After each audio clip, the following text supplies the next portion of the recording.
Obviously, June Slater has had to step into the ring about Zaya Yusuf. She gives an incredibly bad take on the situation, which is what I think you'd all expect. I think I'm just preaching to the choir on this one, but I'm going to read it out because this is embarrassingly bad. It really is. So she says this. Obviously, as a staunch supporter of reform, which she is, I do agree with her on that. She's definitely a staunch support of reform. I would go as far as to say that she's actually an apologist for reform, and she's got no objectivity when it comes to the Reform Party whatsoever. I digress. I'm getting asked about Zaya's departure. I think he's had an awful lot of unnecessary abuse from the right-wing crowd. Do you really think that? Do my audience, do you really think he's had a lot of unnecessary criticism, or is this criticism that he's brought upon himself through things that he's done? Does this man have agency over his actions and the words that he said? After all, he called Sarah Poaching dumb. He called her dumb. Not only that, he's been very divisive in Reform HQ. I'm aware that nobody really likes him at Reform HQ. Nobody really liked him in the branches, the Reform branches, the regional branches. Nobody liked him there. So I think a lot of this he's actually brought upon himself that could have been avoided.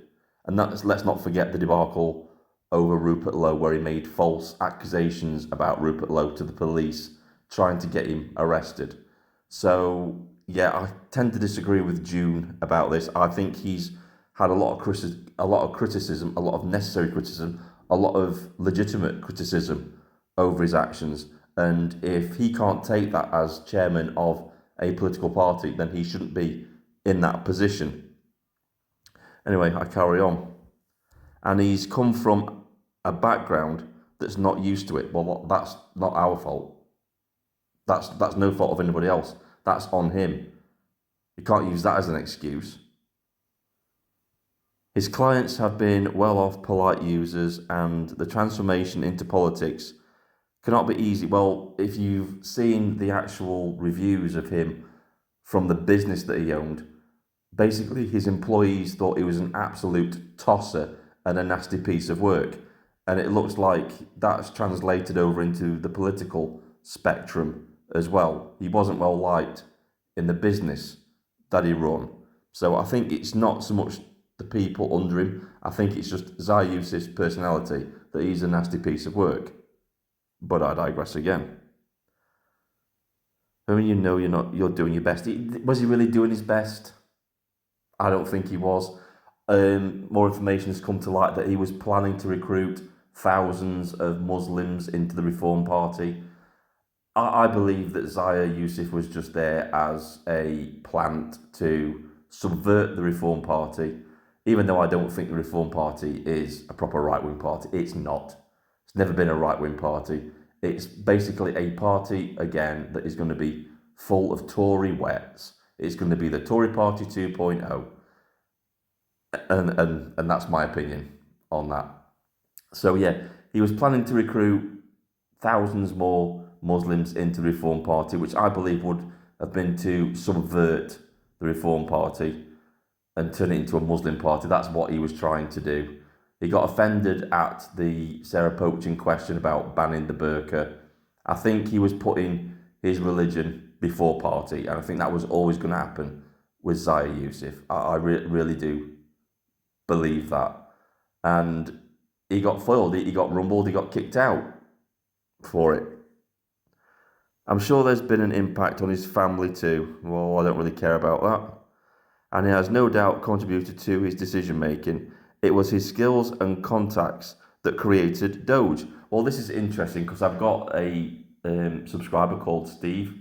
He pops up in my live streams. He's actually my moderator on my live streams. And he will pop into the comments and tell you more about this. But from what I know, it's not like America. The Reform Party wouldn't have been able to go in there and actually audit a council and then make changes. Apparently, there's already a system in place for that. The council has to be audited by a separate body anyway. So any Doge created by Zai Yusuf or the Reform Party wouldn't have been able to do anything anyway in that regard. So that was completely pointless. He is a loss. No, he isn't. He's not a loss to that party whatsoever. And if Nigel Farage had any honour, he would resign too, because he's the person that put Zai Yusuf in that position. And ultimately, he's responsible and should take responsibility for that and resign at the same time. He won't, because the man has no honour.